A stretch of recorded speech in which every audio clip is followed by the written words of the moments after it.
My stepdad sent me a video of him handing my car keys to his son. Happy graduation, champ, he said, smirking at the camera. My stepdad sent me a video of him handing my car keys to his son. Happy graduation, champ, he said, smirking at the camera. This is a real man's car. I didn't scream. I didn't throw my phone. I just zoomed in on the engine bay in the background and laughed. They thought they stole a classic muscle car. They didn't know they stole a 3,000-pound paperweight. I'm Tyler, 22. My stepdad, Rick, has always treated me like a squatter in my own home. He married my mom when I was 12 and brought along his son, Jake, who is the definition of a golden child. Jake got brand new Jordans. I got Walmart Velcro shoes. Jake got a tutor. I got yelled at for studying too loud. When I was 16, I bought a rusted out shell of a 1969 Ford Mustang fastback from a junkyard for Faust 200. It was a wreck. No floorboards, no glass, just rust and dreams. Rick laughed at me. That piece of junk will never run. He spat, kicking the fender. You're wasting your time, grease monkey. For 5 years, I lived in that garage. I worked 3 jobs: landscaping, busting tables, delivering pizzas, to pay for parts. I spent $18,000 of my own money. I rebuilt the 351 Windsor engine block by block. I sandblasted the chassis until my fingers bled. I learned to weld. I missed prom to install the wiring harness. I poured my soul into that machine. By the time I was 21 and heading to my senior year of college, it was a masterpiece. Cherry red paint, chrome trim, roaring V8. Rick stopped laughing. He started staring at it with greedy eyes. That's a nice family car, he'd say. Jake would look good in that. I told him over my dead body. Last week, I left for my final semester. I couldn't take the car because campus parking is a nightmare for classics. I parked it in the garage under a tarp and took the keys, or so they thought. Rick had a spare key made. 2 days ago, Jake graduated from community college after 3 years of finding himself. Rick decided to give him my car as a gift. He sent me that video. He texted me, Jake needs a win. He's driving it to his party. Don't be selfish, you're not even using it. We're a family, and families share assets. The audacity was suffocating. He stole 5 years of my labor to buy his son's love. But Rick is a salesman, not a mechanic. He doesn't know what's under the hood. He doesn't know that the night before I left, I had a bad feeling, a gut instinct. So,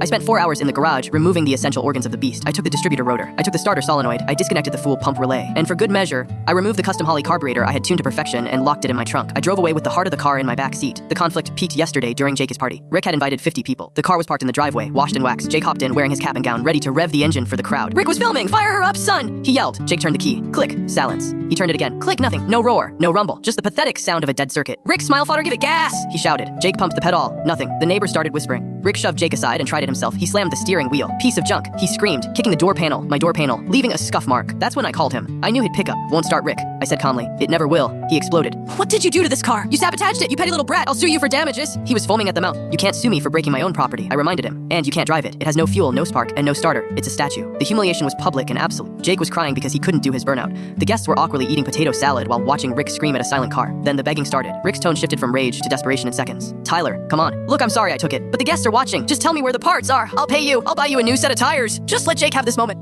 Don't embarrass us like this. It was pathetic. He didn't care about the theft. He cared about the show. No, I said. You called it a piece of junk when I bought it. Now it is. I hung up. I listed the carburetor and the other parts on eBay that night. They sold for first cents $200. I used the money to buy a first-class ticket to Cancun for spring break. Rick had to pay a tow truck $300 to drag the Mustang back into the garage while the neighbors watched and laughed. He tried to sell it, but without the engine running, buyers offered him scrap value. I eventually came back with a trailer, loaded up the shell, and took it to my new apartment. I am putting a new modern engine in it next month. Rick and Jake are currently sharing mom's minivan because Jakey's smage was ruined. I watched the tow truck pull away with my car, leaving oil stains on their driveway. They looked defeated. I looked forward.